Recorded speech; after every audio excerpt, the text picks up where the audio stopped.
Kanseri y'inkondo y'umura ni kanseri ikunze kwibasira abagore bari mu kigero cy'imyaka 30 kugera kuri 45 ndetse iza ku isonga mu zihitana abagore benshi mu Rwanda.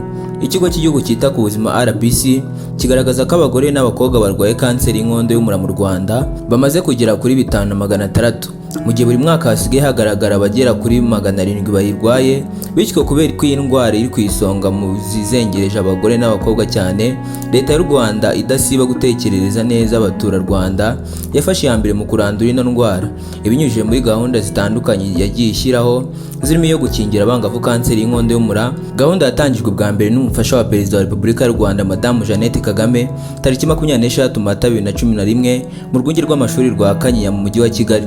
Icyo gihe Madamu Jeannette Kagame yatangaje ko bimaze kugaragara ko mu Rwanda hari abagore n'abakobwa bicwa na kanseri y'inkondo y'umura, ari nayo mpamvu leta yafashe gahunda yo kuyikingira abakobwa b'abana bakiri bato bafite hagati y'imyaka 12 kugera kuri 16. Kugeza kuri ubu abangavu barenga 90% bafite imyaka yo muri iki cyiciro bamaze gukingirwa.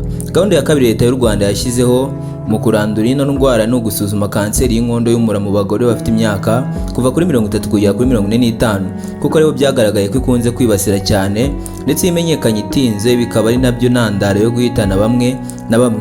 Ibi akaba ari nabyo byazindiye ubuyobozi bw'umudugudu w'amahoro mu murenge wa Kimisagara akagari ka Kimisagara ku munsi wo kuwa gatatu tariki 31 z'ukwa 12 2025, burangajwe imbere n'umukuru w'uyu mudugudu ariwe Madamu Mukanyiko Fatuma ku bufatanye n'irondo ry'umwuga, abajyanama b'ubuzima ndetse n'umunyamakuru mu mudugudu w'amahoro. Mu gikorwa cyo gupima abagore kanseri y'inkondo y'umura bazengurutse umudugudu basuzuma ino ndwara. Abajyanama b'ubuzima basobanurira abaturage ko kwisuzumisha ino ndwara hakiri kare bibafasha kuyirinda no kuyivura bitarakomera, ndetse umukuru w'umudugudu asoza yibutsa abaturage kwirinda gukoresha ubwiherero budasukuye kuko inzego z'ubuzima zagaragaje ko isuku nyinshi ishobora kongera ibyago byo kwandura virusi ya HP itera ino kanseri. Abasaba gukoresha ubwiherero busukuye no kwirinda gutizanya ibikoresho by'isuku byihariye no kwita ku isuku y'imibiri yabo. Asoza abashishikariza kudatinya kwipimisha kuko bigamije inyungu zabo ndetse n'ubuzima bwiza bw'imiryango yabo.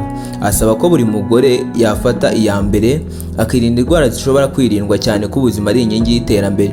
Kanseri y'inkondo y'umura ni indwara iterwa n'agakoko ka HPV ikunze kwandurira mu mibonano mpuzabitsina. Ishobora no kuva mu bwiherero budasukuye, ku bikoresho byakoreshejwe n'abandi no mu gutizanya ibikoresho byifashishwa mu mibonano mpuzabitsina.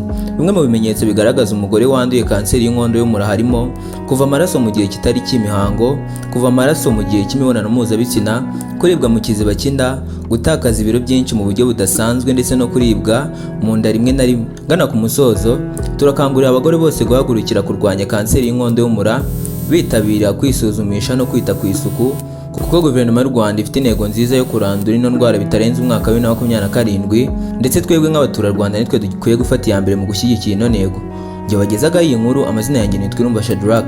Abinkataza kurekera ugomba wundi intwari yabyirukanye gutsinda rutajabukwa n'imitima ingamba z'imishimito kurwanya imbirima. Mukomeze kugira umunsi mwiza uzira indwara ndetse wuzuye ubuzima buzira umuze.